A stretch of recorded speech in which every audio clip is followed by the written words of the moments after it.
that we talked about along those lines? How would we define a healthy body weight?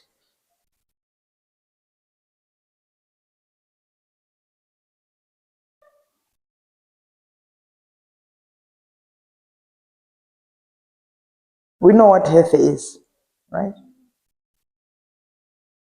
We know what weight is, right? So let's connect the two. How are the two connected to this body?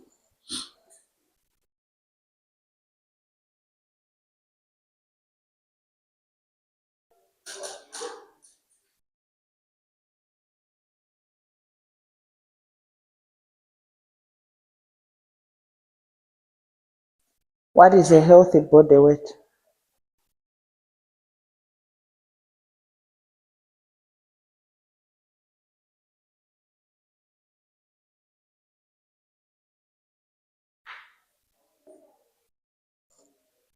We talked of underweight, overweight, and all that. So what is a healthy body weight? We are not moving until we talk.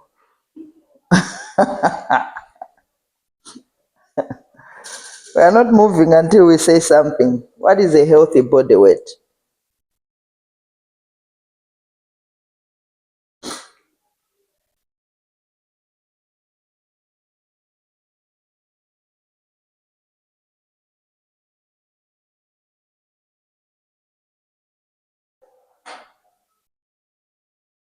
Hmm?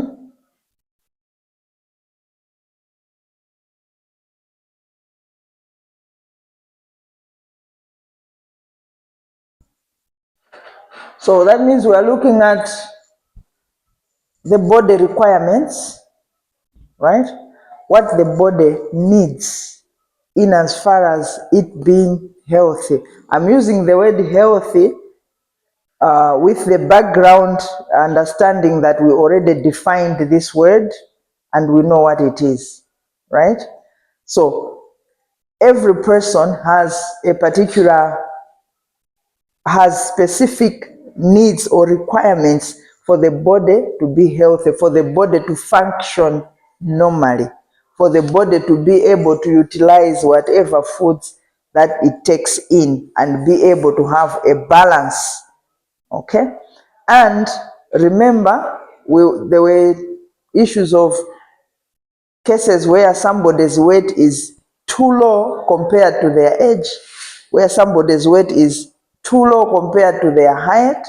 So all those things are supposed to be in balance. My height, my weight, my age, and everything. So I have to have a balance and have a normal body weight. Are we together? There has to be a balance in my body. I shouldn't be too big. I shouldn't be too small. My weight has got to. Let's assume you have somebody who is 30 years old and is weighing 7 kgs. Then something is seriously wrong. Okay? But your age and your weight and your height, there has to be a balance.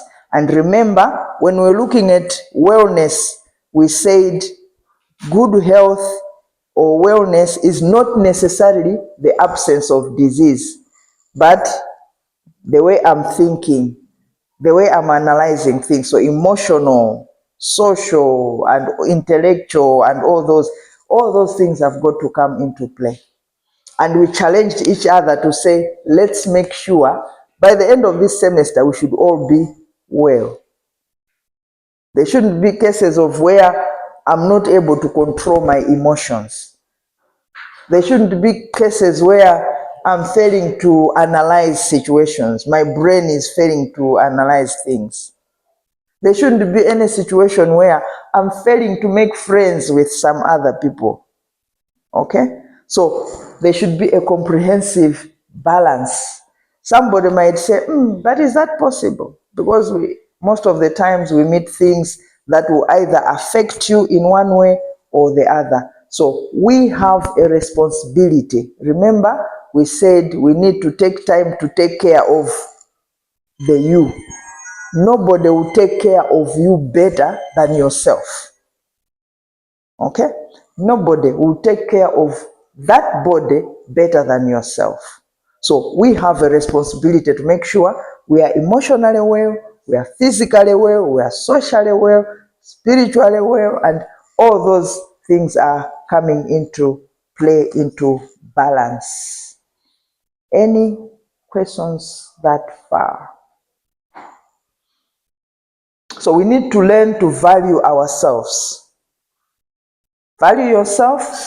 As you value yourself, you will be able to accept and be able to take good care of yourself.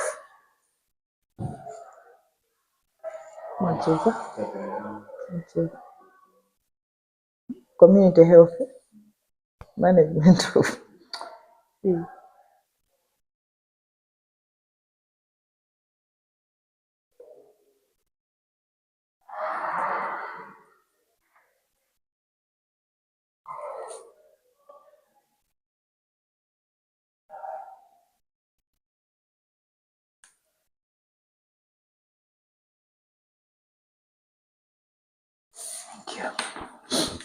So we need to learn to value ourselves. If we cannot value ourselves, it will be anything goes. Okay? Remember, I've said nobody will take care of that body better than yourself. So you have to make sure you value yourself and you ensure that you take good care of what your body requires. All those things that we've been talking about, be reflecting them on yourself. How good am I on this area? Am I doing well in as far as this is concerned? The energy that I'm taking in and the energy that is going out, is it okay? Am I taking in enough water so that my body is not strained? Remember, we gave each other a checkpoint for us to know that we are taking in enough water or not. Remember? Okay. So have we started checking that? Some of us haven't. Okay. If I cannot change, will it be possible for me to help others change? No. So the change has got to start with us. Okay? Because at the end of the day, it will be like, that's what they taught us, but I'm not too sure whether it works or not because you haven't done it on yourself. But believe you me, let it start with us. So if we do that, it's going to help us a lot. Okay, so today we've looked at the energy that we take in and the energy that we take out, the balance that comes in the process, the food, how it comes into play. We've looked at how we can measure. What did we say is the unit of measure for energy? The unit of measure for energy, what did we say it is?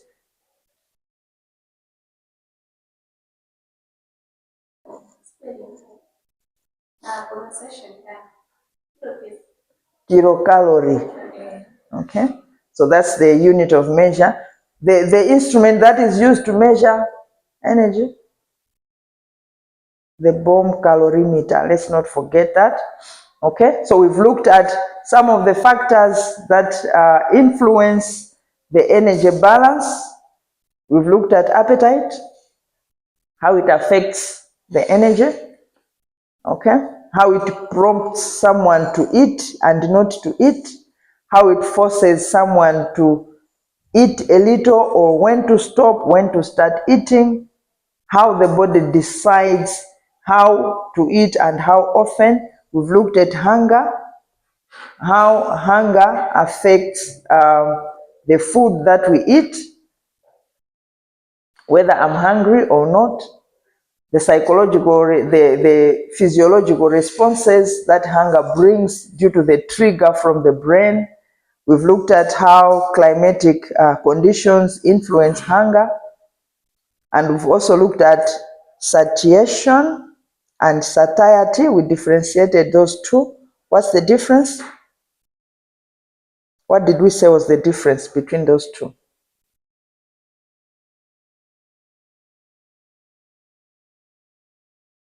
What did we say was the difference between those two? Satiation, I think, during the process of eating. Satiety, depends on time. Okay, so what happens during the process of eating? You decide whether to continue or Okay. whether to flow or not. Okay, so during the course of eating, if I feel full or not, so it's like an alarm clock that tells me you've eaten enough, stop. While satiety is in between the meals, so I'll still be feeling full. It helps to suppress the hunger in between the meals so that I don't continue to eat. Okay, so I can eat at some point and then give it a break, eat at another point. And then we have also looked at the food cravings, where we are saying it depends on the different people. Some people, depending on the situations, they will either crave for food or not. They are angry, they will eat more or not. They are happy, they will eat more or not, depending on the different people, how they handle different situations and how their bodies respond to different situations. Okay. On the sensory influence, we looked at how sight influences food intake or not, smell, sound, and taste, how they affect whether I'm attracted to eat the food or not. And then we also looked at the cognitive influences, where we're looking at the presence of friends, social stimulation, helping me to eat, the awareness that I'm full or not, whether the food is my favorite food or not, the time of the day, whether my mind has been coined to say when it is 10 o'clock, I'm supposed to eat something or not, okay? And the availability of food. And then we've also looked at energy out, the energy that is used or expended by the body. So we have looked at basal metabolic processes that use the body, the physical activities, food consumption, and food adaptation.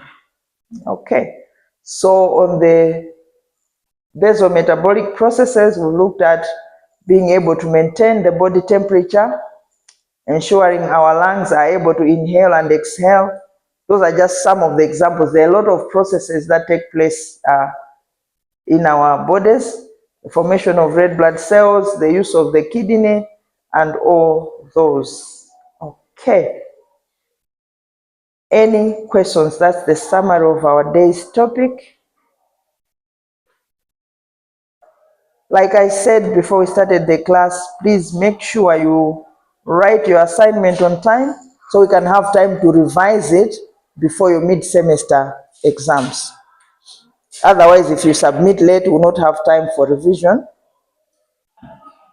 and then that can also affect some of the things.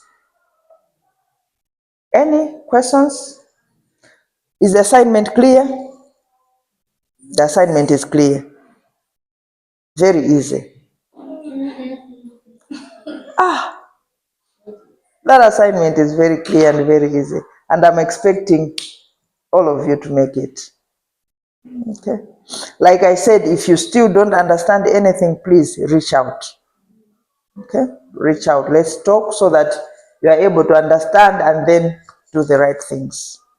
Okay. Otherwise, good day. Oh, thank you so much.